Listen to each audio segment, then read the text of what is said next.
Welcome back to our series on principles for living through a pandemic.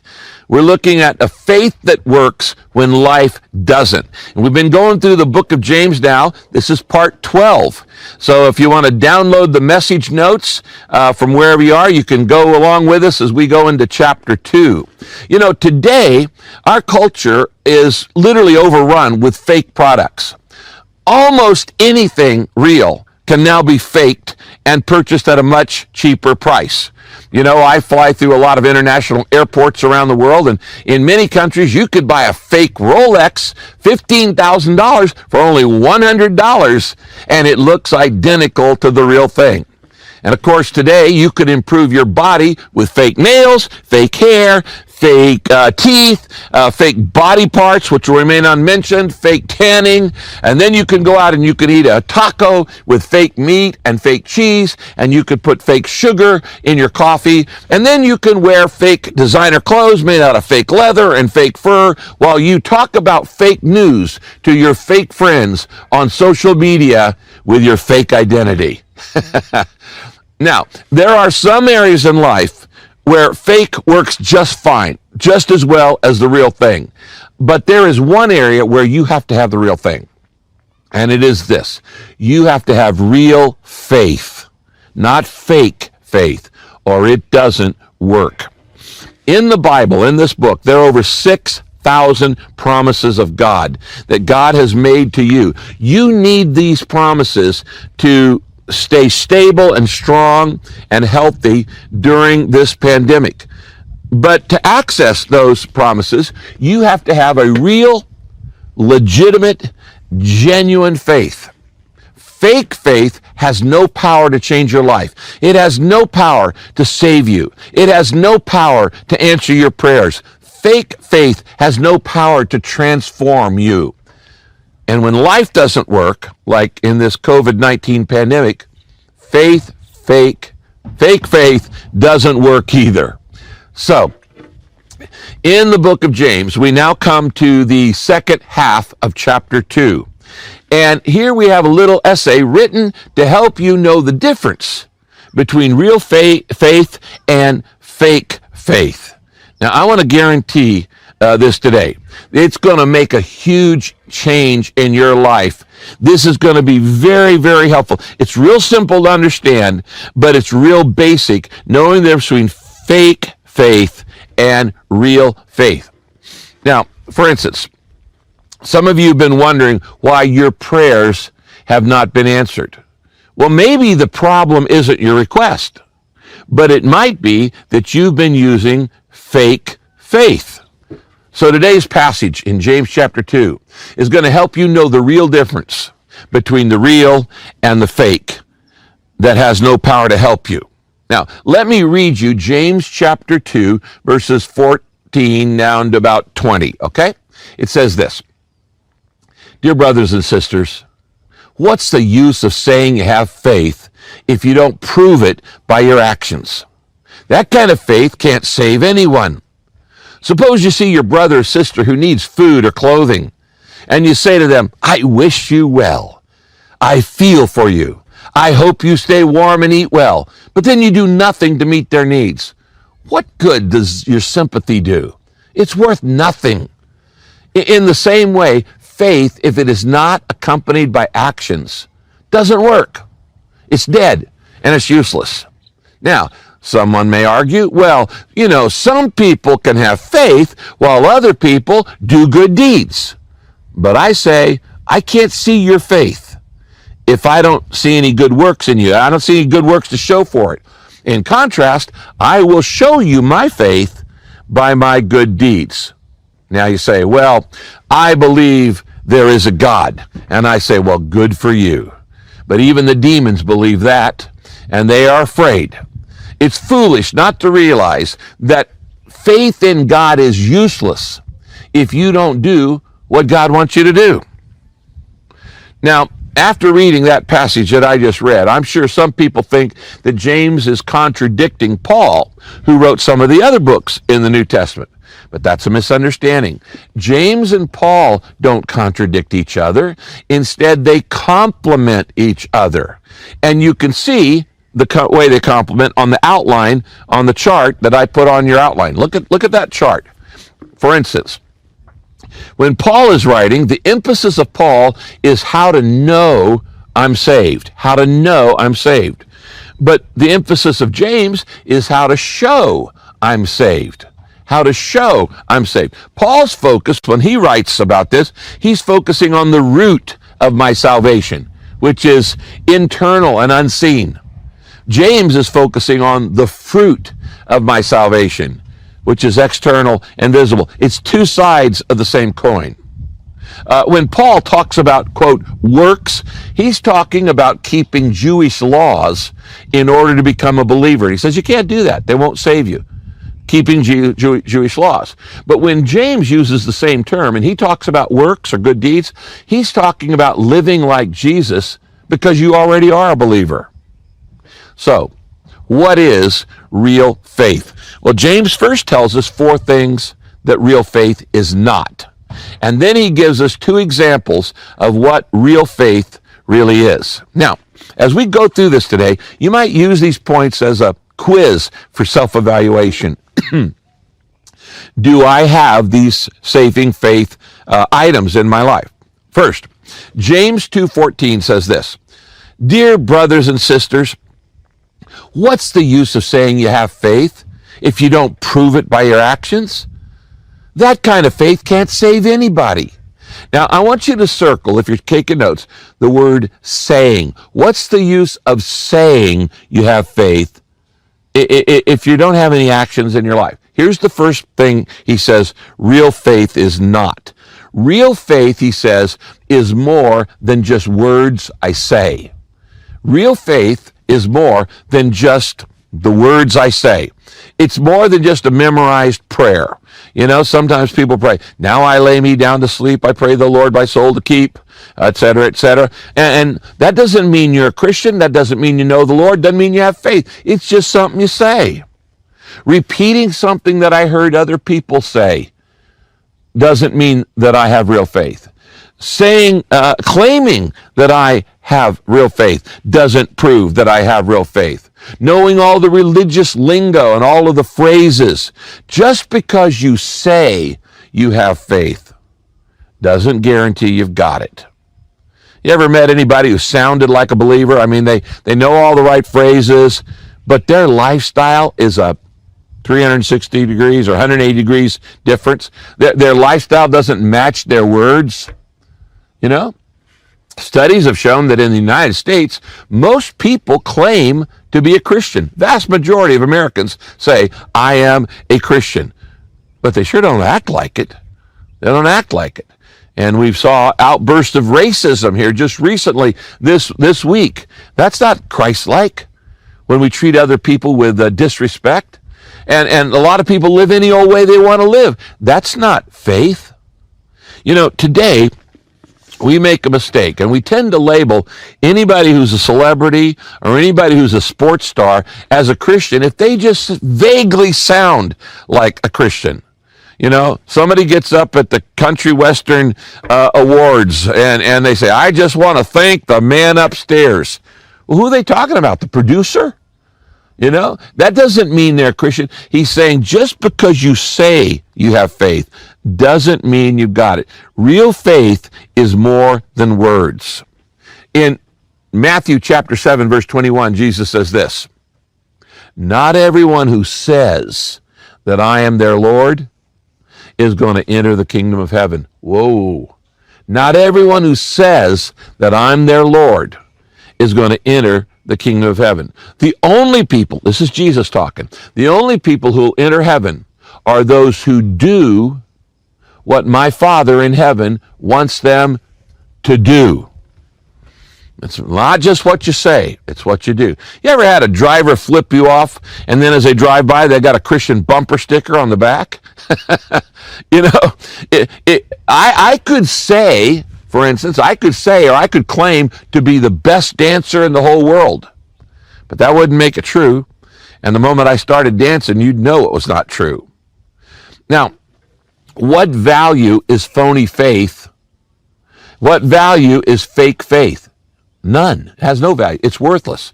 Talk is cheap. So real faith is more than just words I say. Number two, second thing James says, real faith is more than just an emotion I feel. He says that in the very next verse. Real faith is more than emotion I feel. You can be inspired and you can be emotionally moved and you can get a quiver in your liver and you can have, goosebumps and you can be really emotional and never have real faith. James gives us an example of this. In James chapter 2, verse 15 to 17, he says this. Suppose you see your brother or your sister and they need food or clothing, and you say to them, I wish you well. I feel for you. I hope you stay warm. I hope you eat well. But then you do nothing to meet their needs. What good does your sympathy do? It's worth nothing. In the same way, James is still talking. He said if it's not accompanied by action, it doesn't work. It's dead. The faith is dead and useless. Do you see the sarcasm that James is using here? He said, you go up to somebody who's out of work, and we've got 32 million people out of work right now just in America, and they need food, and they're in the food lines, and you go up to them and you say, hey, buddy, I feel for you. Hang in there. Cheer up. Keep your chin up. Don't worry. Be happy. When we use all these great cliches and pious platitudes and say, you know what, I'll pray for you. They don't need your prayer, they need food. Okay, so you can say all those words, but it's not faith unless you actually do something about it. If I shut my finger in my car door and I can't get it out, I don't need your sympathy, I need your assistance. I need you to help me get my finger out of the door. I don't need you to come up and say, brother, I sense your pain. Just let it flow, let it flow, let it flow, let it flow. No, real faith is practical. It gets involved with people's needs. Now, why am I teaching this to you, Saddleback members? Because you, thousands and thousands of you, are doing this literally every week during COVID-19. We've got 10,000 plus people handing out food and supplies to the needy and the out of work literally every week. So you are talking about real faith.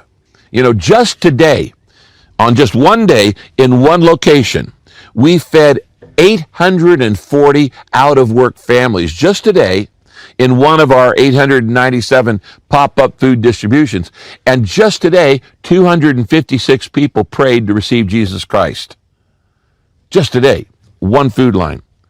You want to lead somebody to Jesus? I mentioned this last week. Volunteer for our food ministry during COVID-19. You will learn to lead somebody to Christ very, very quickly and very easily. Faith is more than the words I say. Faith is more than the emotions I feel. Number three, James says real faith is more than an idea I debate. Real faith is more than an idea that I debate. And he says that in the very next verse in James chapter 2. For some people, faith is just an intellectual game. It's just a mental challenge. It's a theology to be studied. It's a doctrine to be debated. It's a dogma to be defended. It's an idea to be discussed. It's a truth to be talked about. In other words, for them, faith is not something you do. Faith is just a conversation. They love to talk. Talk. They'll talk all day and night about God, about faith, and they'll be happy to debate you. And it's all about conversation, not about conduct. They would rather discuss the Bible than do it. Okay? They'd rather debate theology than do it, than practice it.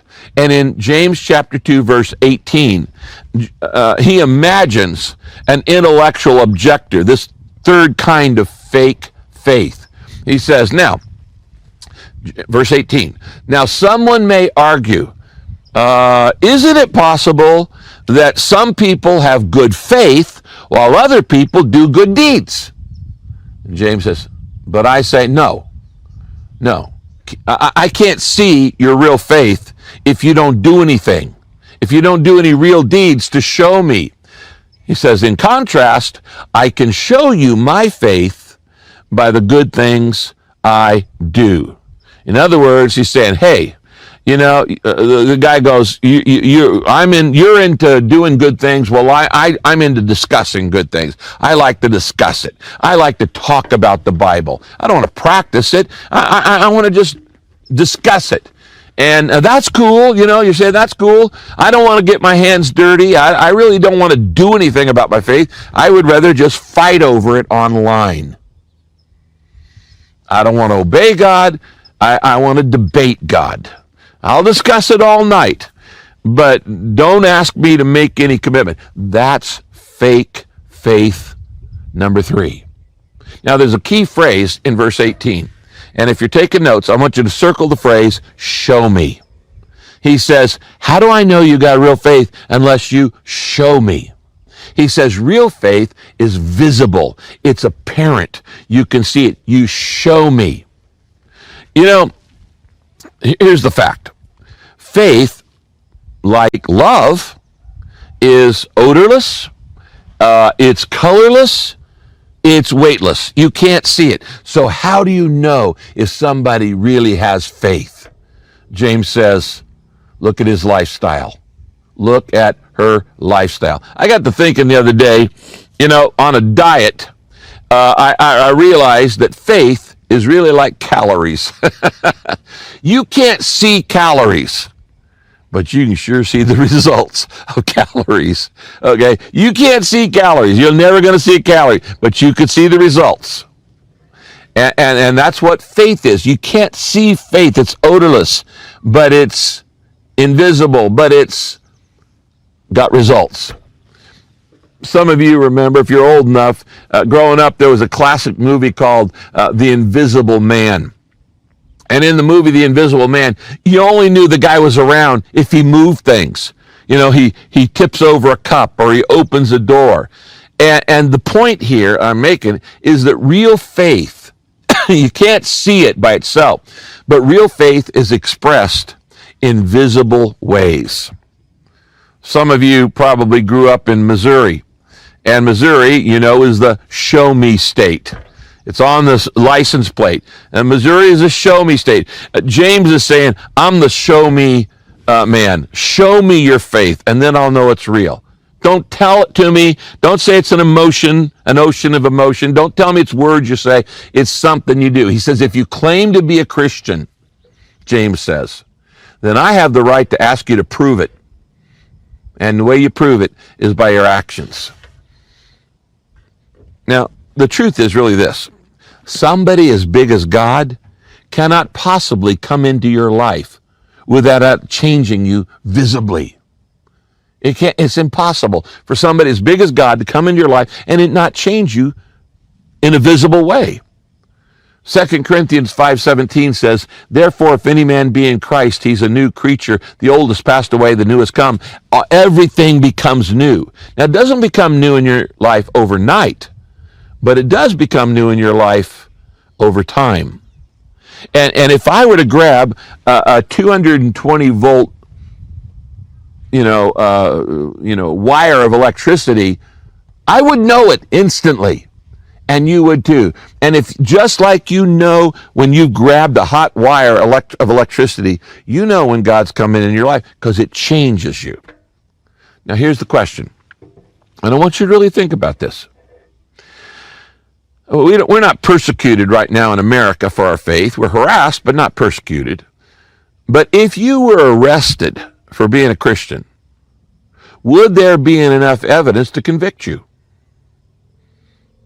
Would there be enough evidence to convict you? Could people say, well, I see the changes in their life? Real faith always produces a changed life. It's more than the words I say. It's more than an emotion I feel. Oh, I got a wonderful emotion in that service. It's more than an idea that I debate. Number 4. Here's a fourth thing that it's not. Real faith is more than just a truth I believe. Oh, yeah. Real faith is more than a truth you believe. Now, James, again, uses a little bit of sarcasm. I think that's why I like this guy. He uses sarcasm to make his point. And in James 2, verses 19 and 20, he says this. Now you say, well, I believe there is a God. And I say, good for you.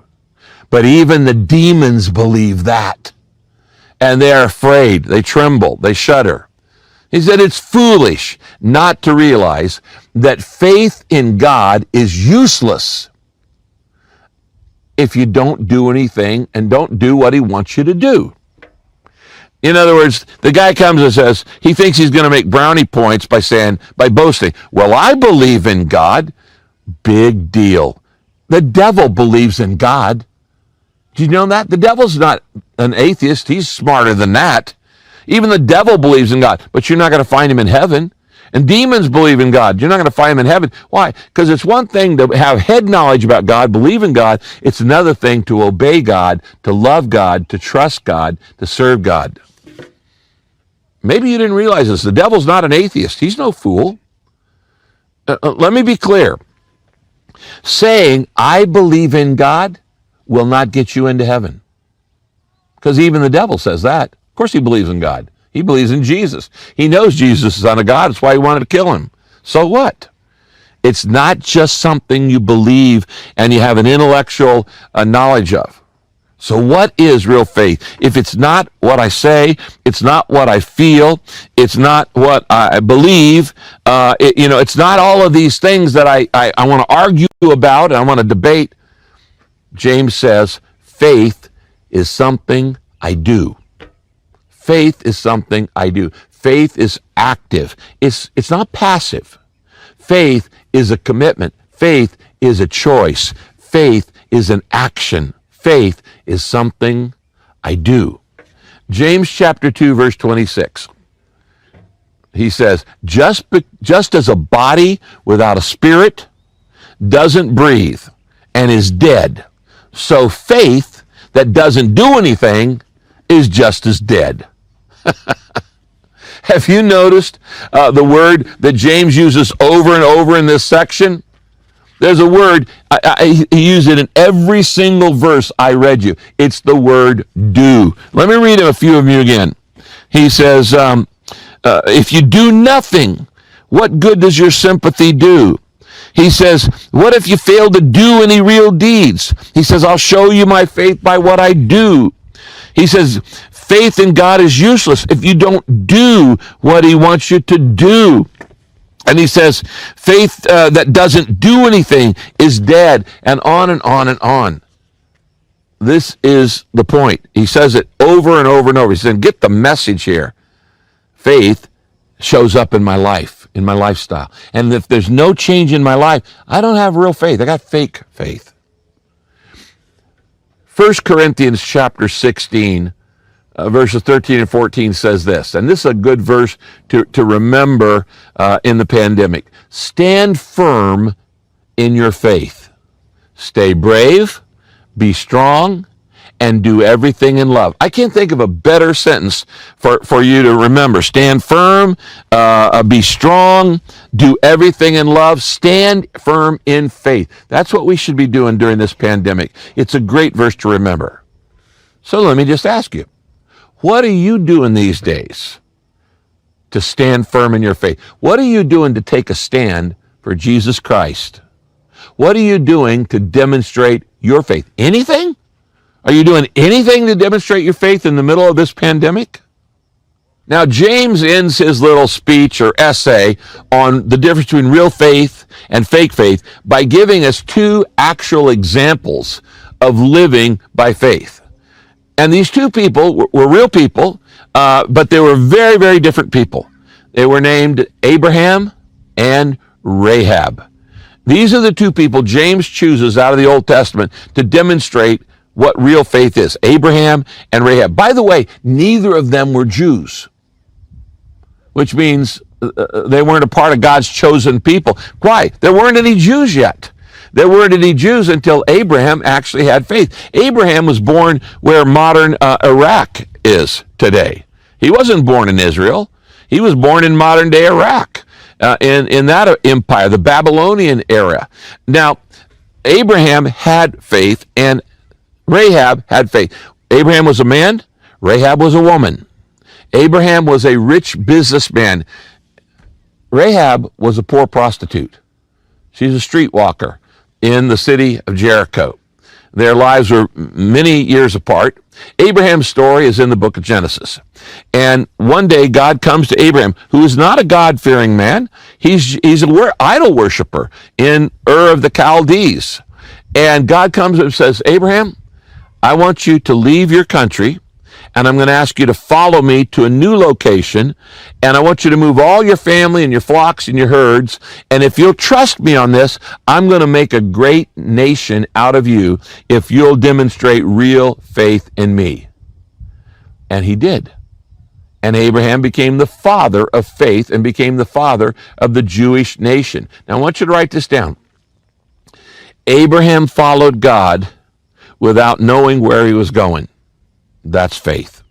Abraham followed God without knowing where he's going. He didn't say, God, show me where we're going first. No, he said, God told him, just head out that direction. How will I know when I get there? I'll tell you when. He's going to a place he's never seen, never been, trusting a God he didn't know before this, but he acted on his faith. He held nothing back from God. He trusted that God would provide. And later he was tested again when God asked him to sacrifice his son. It was a test. And Abraham knew, God, if I sacrifice him, God could raise him back to life. I'm going to trust him. His whole life was trusting God, going ahead, stepping out in faith, taking a risk there without knowing where he was going. Now, James concludes his example of Abraham in verse 22. He says, isn't it obvious, talking about Abraham, that faith and works are yoked partners, that faith expresses itself through works, that the works are, quote, works of faith. I love that in the Message. Works are the works of faith. And in verse 23, he says about James, God accepted Abraham's faith because he acted on it, and that faith made him right with God. So Abraham was called the friend of God. I can't think of a better thing to be called.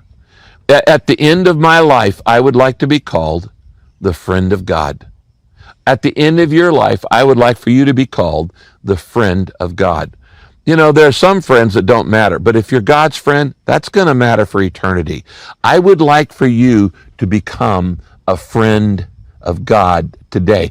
If you're not sure that you're a friend of God, I'm going to help you step across the line in just a minute. So hang on. But I know you can begin that relationship with God today. God wants to be your friend, but you've got to step across the line in faith, just like Abraham did.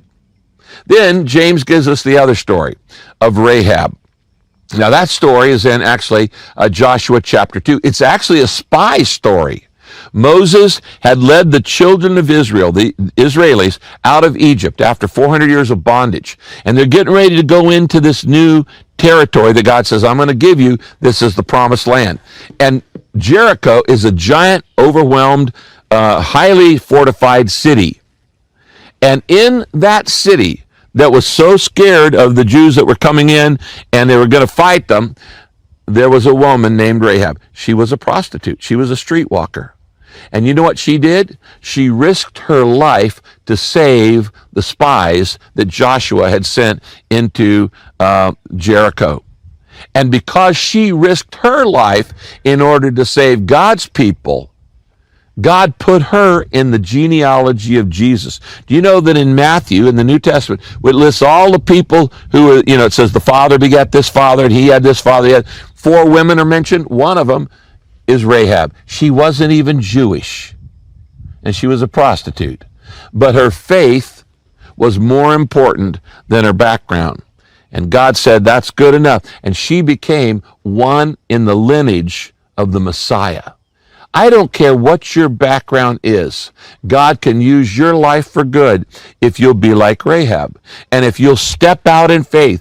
Write this down. Rahab risked her life to save others.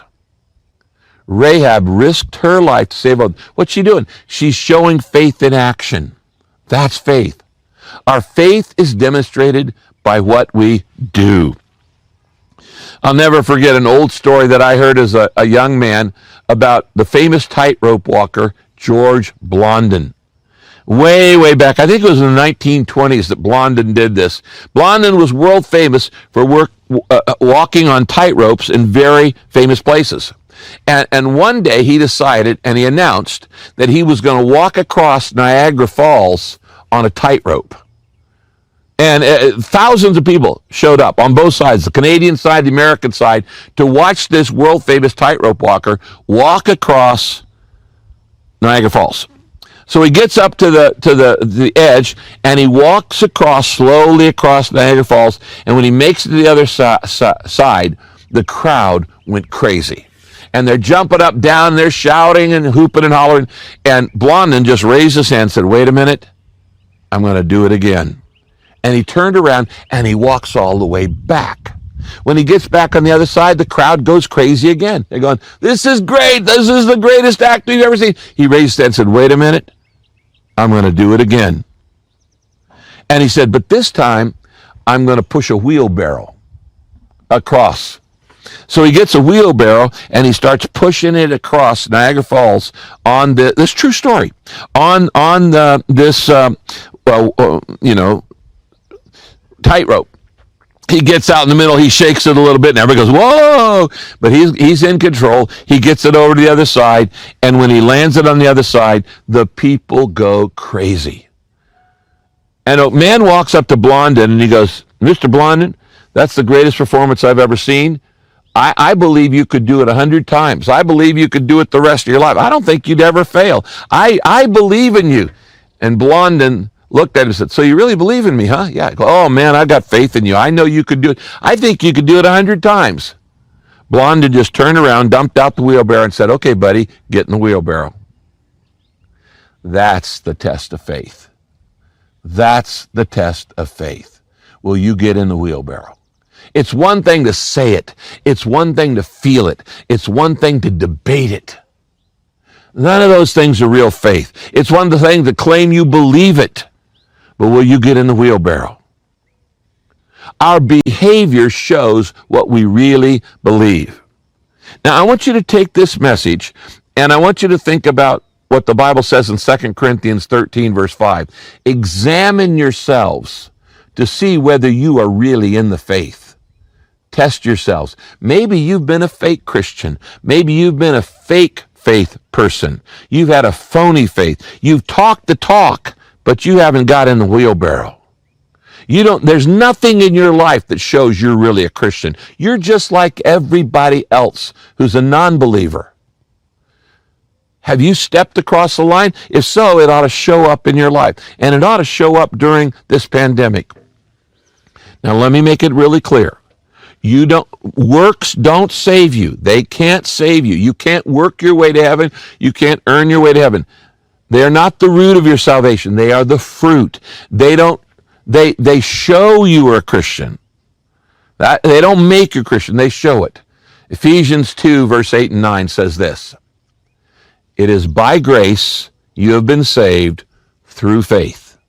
By grace through faith. For a life of good works, which God has already prepared for us to do. Now, notice there are three prepositions in that sentence. It says we're saved by grace, we're saved through faith, we're saved for a life of good works. You got all three parts in your life? If you're saved by grace and you're saved through faith, it's going to show up in your life. You can't have God come into your life and it not change you.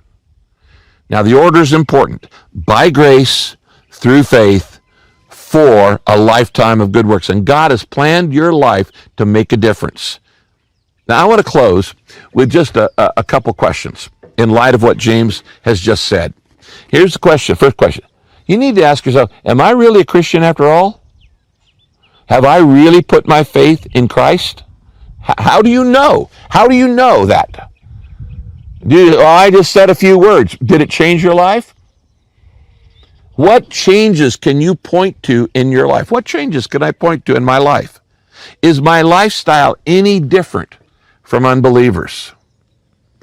Each week, we do a couple things at the end of each service at Saddleback Church. The first thing we do is we recommit our lives to Jesus Christ. And if you have not ever done this, I want to lead you in a prayer right now. Okay, would you bow your heads with me? And this is a prayer of real faith, not fake faith. Say this, say, God, I don't want to have a fake faith. I want to really trust you. I want you to change my life for good. I don't want to just talk the talk and not walk the walk. I want my life to be better. I want my life to be different. I want my life to be what you made it to be. I want to know your purpose for my life. And I'm asking you to change me. I'm giving you permission to change me. And I want to learn to trust you and follow you like Abraham and like Rahab. Jesus Christ, I give you my life completely to you. In your name I pray. Amen. Now, if you really meant that, you know what's going to happen? You're going to start changing on the inside. Not everything overnight, but it's going to be the rest of your life that God changes you. If you prayed that prayer, that one of the purposes of our church is to help you grow and understand your decision. So here's what I want you to do. You got a phone? Take your phone right now, and I want you to text the word New Start. One word, New Start, to 99,000. All right? I'll send you some material that'll help you with your decision. If you don't have a text, you want to email newstart@saddleback.com. 99,000, text New Start or email newstart@saddleback.com. Second thing we do every week is we express our gratitude to God for his goodness by giving back to him. Do you know there are more promises in the Bible about generosity than anything else? Because God is a giver. He wants you to learn to be like him. Your generosity online is feeding literally tens of thousands of people out of work right now. And so you can go to saddleback.com and go give an offering today. Don't put it off. Go give an offering today to help other people who are out of work. Serve others who are in less fortunate time than you are. And then I mentioned baptism earlier. We're going to have a baptism in the near future at each of our campuses. If you'll write to me, my baptism, the word my baptism, to 99,000. My baptism, 99,000, or email baptism@saddleback.com, and we'll set up an appointment baptism for you. I love you so much. I thank God for you, and we'll see you next week. God bless you, everybody.